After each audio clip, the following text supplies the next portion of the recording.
بسم اللہ الرحمن الرحیم۔ السلام علیکم ورحمۃ اللہ وبرکاتہ۔ محترم ناظرین، آپ دیکھ رہے ہیں یوٹیوب چینل جنت میں درخت لگوا دینے والے کلمات۔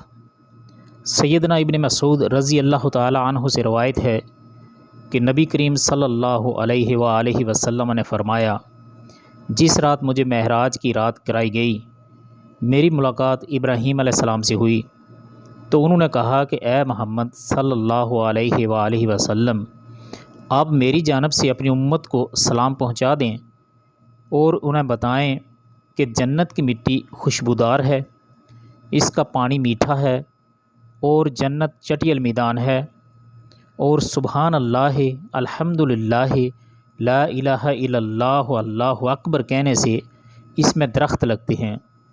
السلسلہ الصحیحہ حدیث نمبر 105 ہے۔ کیا آپ جنت میں خزانہ چاہتے ہیں؟